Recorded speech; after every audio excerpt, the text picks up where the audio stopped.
सरसब्ज पहाड़ों और नीले दरिया के दरमियान एक अजीम सल्तनत आबाद थी, जिसका नाम नूरस्तान था। ये सल्तनत अपनी खुशहाली, अमन और खूबसूरती के लिए मशहूर थी। इस सल्तनत के बादशाह, बादशाह सलीम, एक इंसाफ पसंद और रहम दिल हुक्मरान थे। महल सफ़ेद संगमरमर से बना हुआ था, जिसकी दीवारें सूरज की रोशनी में चमकती थीं। इसी महल में रहती थी उनकी बेटी, शहजादी आयशा, एक ऐसी शहजादी जो न सिर्फ खूबसूरत थी, बल्कि बेहद ज़हीन, बहादुर और तजस्सुस पसंद भी थी। वो अक्सर सिपाहियों के साथ तीर अंदाजी सीखती, किताबों में पुरानी कहानियां पढ़ती और महल के राजों को समझने की कोशिश करती रहती थी।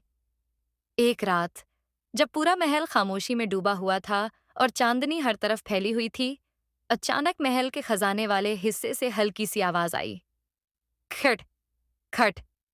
लेकिन पहरेदारों ने उस पर ज्यादा तवज्जो न दी। सुबह होते ही महल में शोर मच गया। ताज ताज गायब हो गया है। ये वही सुनहरी ताज था जो नस्लों से बादशाहों के पास चला आ रहा था। कहा जाता था कि जब तक ये ताज महल में मौजूद रहे, सल्तनत महफूज और खुशहाल रहती है। बादशाह सलीम के चेहरे पर पहली बार खौफ नजर आया। उन्होंने फौरन ऐलान करवाया, जो भी उस ताज को वापस लाएगा, उसे इनाम दिया जाएगा। सिपाही हर तरफ फैल गए। महल का कोना कोना छान मारा गया, मगर ताज का कोई निशान न मिला। सब लोग परेशान थे, मगर शहजादी आयशा खामोश खड़ी सोच रही थी। इसने आहिस्ता से कहा, ये आम चोरी नहीं, इसके पीछे कोई राज है। वो खुद इस मामा को हल करने निकल पड़ी। शहजादी खजाने के कमरे में गई। वहां हर चीज अपनी जगह थी, सिवाय ताज के। लेकिन अचानक उसकी नजर जमीन पर पड़ी। हल्के हल्के नीले रंग के निशान। ये क्या हो सकता है? उसने सोचा। वो उन निशानात का पीछा करने लगी।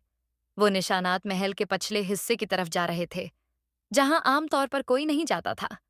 निशानात उसे एक पुराने बाग तक ले गए। वहां एक बड़ा पुराना दरख्त खड़ा था। दरख्त के नीचे कुछ अजीब सा लगा। शहजादी ने झुककर देखा तो एक छोटा सा खफिया दरवाजा नजर आया। उसने हिम्मत की और दरवाजा खोल दिया। अंदर एक लंबी, अंधेरी सरंग थी। दीवारों पर हल्की नीली रोशनी चमक रही थी। हर कदम के साथ सस्पेंस बढ़ता जा रहा था। आखिरकार वो एक कमरे तक पहुंच। कमरे के बीच एक बूढ़ा जादूगर बैठा था और उसके सामने वही सुनहरी ताज रखा था। शहजादी ने फौरन कहा, तुमने ये ताज चरा लिया। जादूगर मुस्कुराया, नहीं शहजादी, मैंने उसे बचाया है। जादूगर ने कहा, महल में एक गुदार है, वो ताज चराकर सल्तनत को कमजोर करना चाहता था। मैंने उससे पहले ही ताज यहां छिपा दिया। शहजादी हैरान रह गई। गुदार कौन है? उसने पूछा। जादूगर ने आहिस्ता से कहा, तुम्हारे सबसे करीब। शहजादी फौरन महल वापस आई। उसने बादशाह को सब कुछ बताया।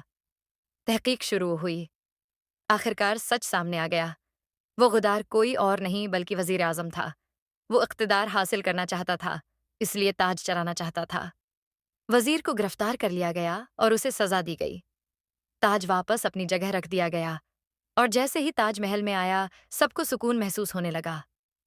बादशाह सलीम ने खुश होकर कहा, आज तुमने साबित कर दिया कि तुम सिर्फ मेरी बेटी नहीं, बल्कि इस सल्तनत की मुहाफिज हो। पूरे मुल्क में जश्न मनाया गया और इस दिन के बाद शहजादी आयशा को ज़हीन और बहादुर शहजादी के नाम से जाना जाने लगा।